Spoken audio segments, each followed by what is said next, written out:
Market आज एक अच्छी खासी गैप डाउन ओपनिंग देती है, जिससे मार्केट की जो ओपनिंग कैंडल है वह एक इंडिसीजन कैंडल होती है। फिर मार्केट में एक लगातार सेलिंग आती है, लेकिन ये सेलिंग सस्टेन ना होकर मार्केट रिवर्सल का प्लान करता है।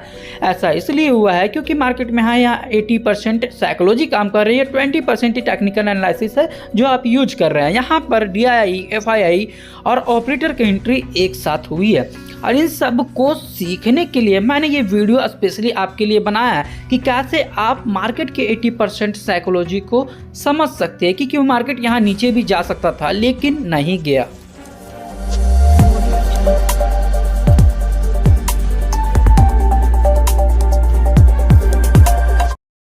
तो जय श्री श्याम दोस्तों, कैसी रही आज की ट्रेडिंग। उम्मीद करता हूं कि इस साल की लास्ट ट्रेडिंग काफी लोगों के लिए अच्छा भी रहा होगा, काफी लोगों के लिए खराब भी रहा होगा।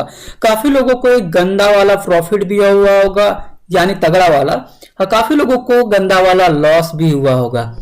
अब इसमें प्रॉफिट वाले तो खुश होंगे लेकिन लॉस वाले नाराज होंगे। अब इसका रीजन ये है कि लॉस वाले मार्केट की साइकोलॉजी को नहीं समझ रहे हैं, तो इसीलिए उनका लॉस हो रहा है। क्योंकि मार्केट 80% साइकोलॉजी पे काम करती है और 20% ही मार्केट टेक्निकल एनालिसिस पे काम करती है। हमें क्या सीखना है? 80% मार्केट की साइकोलॉजी को समझना है, 20% ही हमें समझना है टेक्निकल एनालिसिस को, तभी हम मार्केट में सर्वाइव कर सकते हैं। अब ऐसा आप सोचते हैं कि मार्केट में सिर्फ टेक्निकल एनालिसिस सीख लिया जाए तो हमें प्रॉफिट हो जाए, ऐसा नहीं होता। मैंने कल आपको बताया था कि फिन निफ्टी की जिस दिन एक्सपायरी रहेगी उस दिन मार्केट फिन निफ्टी में फ्लैट रहेगी, और Fin Nifty bank Nifty basically साथ में चलती है। आप देख सकते हैं कि मार्केट में आज क्या रेंज बनाया है, क्योंकि आज बैंक निफ्टी एक रेंज माउंटेन था, मतलब एक ही रेंज में बैंक निफ्टी गंदा वाला साइडवेज था। वहीं दूसरी साइड निफ्टी में भूचाल था, यानी निफ्टी में डाउन साइड का भी ट्रेड मिला और निफ्टी में अपसाइड का भी ट्रेंड मिला, यानी निफ्टी में दोनों मलाई मिली। लेकिन वहीं फिन निफ्टी की जो एक्सपायरी थी उस समय फिन निफ्टी को शांत रखा गया, और सारा खिस्सा यहीं पे दोस्तों इसी में छुपा हुआ है। चलिए इसको मैं अच्छी तरीके से आपको समझाता हूं बिना किसी टाइम को वेस्ट किए। तो सबसे पहले मैं इन सारी चीजों को इरेज करता हूं और थोड़ी सी समझने की कोशिश करते हैं। बेसिकली क्या था कि कल फिन निफ्टी की एक्सपायरी थी और फिन निफ्टी में सारा कल गेम हो गया था, और मार्केट बिल्कुल उसी जगह पे सपोर्ट लिया हुआ था जहां पे हमारा क्या था, प्रीवियस डे सपोर्ट था। 30 मिनट के टाइम फ्रेम पे शिफ्ट करने के बाद आपको काफी अच्छे से समझ में आ जाएगा। मार्केट क्या था, प्रीवियस डे जो हमारा था 20 नवंबर को, जिस जगह से मार्केट गिरी थी, मार्केट आकर बैंक निफ्टी उसी जगह पे सपोर्ट लेता है। और ये हमारा क्या है, प्रीवियस सपोर्ट जोन है, एक तरह से एक डिमांड ब्लॉक है जहां से मार्केट में डिमांड आई थी, और फिर मार्केट कल ही इसी जगह पे आ गया। वहीं अगर दूसरी साइड अगर निफ्टी को देखा जाए तो हमें यह पता चलेगा कि निफ्टी अभी उस जगह पे क्या था। कल अगर देखा जाए तो कल बस सिनारियो उल्टा था। कल बैंक निफ्टी में बिल्कुल ऐसा जोन बनाया गया था जहां पे ये गैप फिलिंग की ओर बढ़ गया था, फिर वहां से मार्केट टूट गया।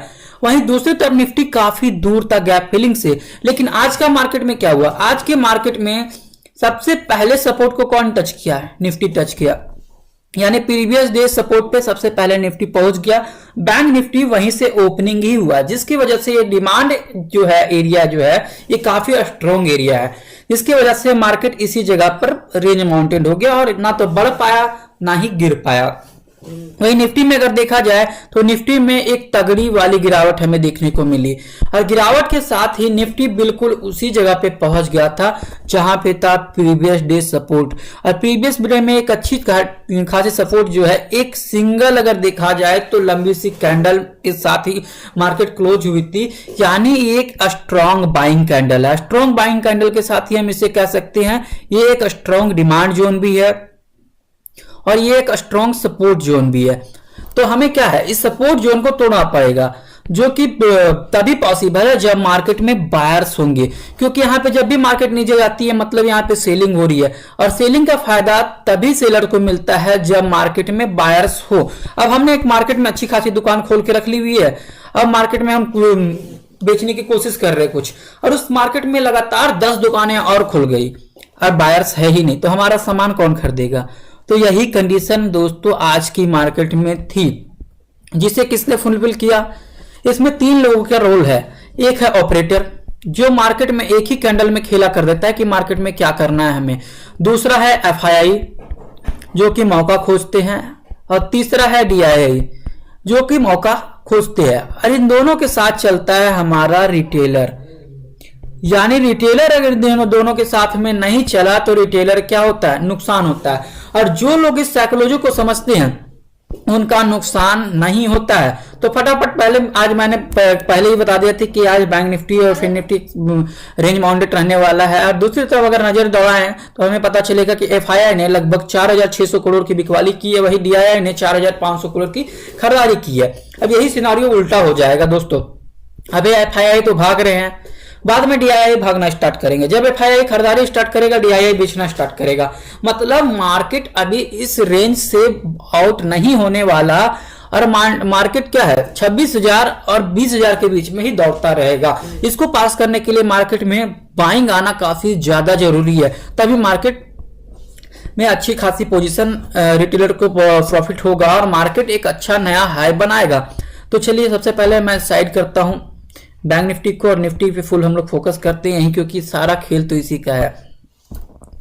अब निफ्टी पे फोकस करते हैं। सबसे पहले मैं कर्सर हटो भाई। सबसे पहले क्या करेंगे, हम लोग निफ्टी को 5 मिनट के टाइम फ्रेम पे शिफ्ट करेंगे और यहाँ पे सिनारियो को समझने की कोशिश करते हैं कि क्या मार्केट का साइकोलॉजी है, क्योंकि हमें समझना है मार्केट साइकोलॉजी। और जो लोग मार्केट साइकोलॉजी को समझते हैं उनको एक अच्छा खासा प्रॉफिट मिल सकता है। मार्केट ओपनिंग होती है gap down. Gap down opening के साथ ही क्या है, यहाँ सेलर हो गया और ज्यादा स्ट्रॉन्ग, क्योंकि गैप डाउन ओपनिंग तभी होती है जब किसी ने बल्क में पहले ही माल बेच रखा हो, यानी सेलिंग तो यहाँ पे पहले से ही हो रखी है। अब इस सेलर को फुलफिल करने के लिए जितने बायर्स हैं वो सेलर के इक्वल होंगे, तभी वह मार्केट को एक अच्छी खासी गैप फिलिंग करवा सकेंगे। जो हम लोगों ने आज की मार्केट में देखा कि FII ने जितनी सेलिंग करी है उतना तो DII ने माल खरीद लिया है, यानी बहुत ज्यादा का अंतर नहीं है मार्केट में। FII ने जितना बेचा DII ने उतना खरीद लिया, तो क्या हमारा यहाँ पे गैप फिल हो गया, जो गैप बना था।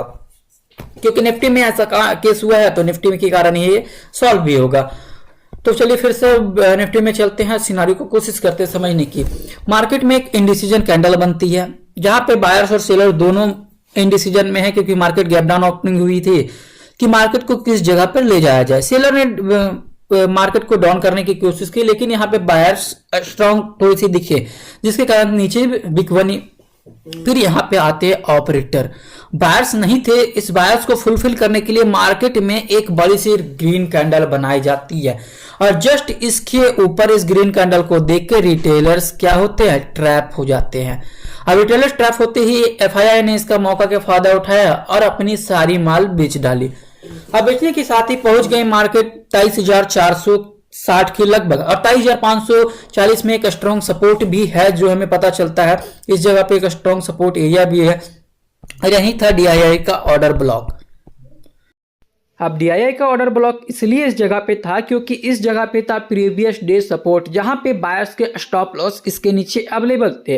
अब मार्केट इस जोन से नीचे नहीं जा सकता, क्योंकि जाने से फायदा ही नहीं है, क्योंकि इसके नीचे बायर्स के स्टॉप लॉस अवेलेबल नहीं थे। अब मार्केट प्रीवियस में लगभग 23,540 को टच किया था, इसलिए मार्केट में स्टॉप लॉस हमेशा बायर्स के उसके नीचे अवेलेबल होंगे। अब जब मार्केट इस सपोर्ट जोन को तोड़ेगा तो अब मार्केट में स्टॉप लॉस जो है वह 23,256 में बायर्स का अवेलेबल होगा। अब इसके नीचे DII को मौका मिल गया, DII ने फटाक से खरीद लिया। इसका कंफर्मेशन हमें इसलिए मिलता है क्योंकि मार्केट में एक हैमर कैंडल बनती है, और उसी के साथ हमें ही मार्केट में एक हाई और एक लो मिल जाता है, जिसके कारण हम इजीली फिबोनाची ड्रॉ कर सकते हैं और इससे प्राइजेशन पता कर सकते हैं। जैसे मार्केट पहले डाउन साइड पे था, 0.5 वाले जोन को मार्केट रिटेस्ट करने के बाद फिर जाकर सीधा ऑर्डर ब्लॉक को हिट करती है। बायर का स्टॉप लॉस हिट होता है, यहाँ पे DII की एंट्री होती है, और इसका पता हमें तब चलता है जब मार्केट में एक बड़ी सी ग्रीन कैंडल बनती है। तभी एंट्री करेंगे जब रिटेलर सेटिस्फाई होंगे कि भैया ये फेक तो नहीं है, क्योंकि मार्केट तो डाउनवर्ड में है। अगर इस जगह पे हम अगर एंट्री बनाते हो तो हमारा तो नुकसान होना ही होना है। तो रिटेलर क्या करेगा, अपना टेक्निकल एनालिसिस का यूज करेगा। अब उसके बाद जब इस कैंडल बनती है तो मार्केट 0.5 वाले जोन पे पहुंचती है, वहां से एक रिटेस्टमेंट कैंडल भी बनती है, और फिर मार्केट 0.5 वाले जोन पे सस्टेन भी करती है रिटेस्ट करके, तब यहाँ पे रिटेलर्स की एंट्री बनती है और एक अच्छे खासे प्राइस एक्शन के साथ मार्केट ऊपर जाती है। और हमारी क्लोजिंग कहाँ होती है? Previous day closing. और प्रीवियस डे क्लोजिंग एक रेजिस्टेंस का भी काम करता है। अगर ये जोन को मार्केट ब्रेकआउट करता है तो हम लोग कहां तक टारगेट रख सकते हैं? हमारा टारगेट फिर नेक्स्ट रहेगा स्विंग तक।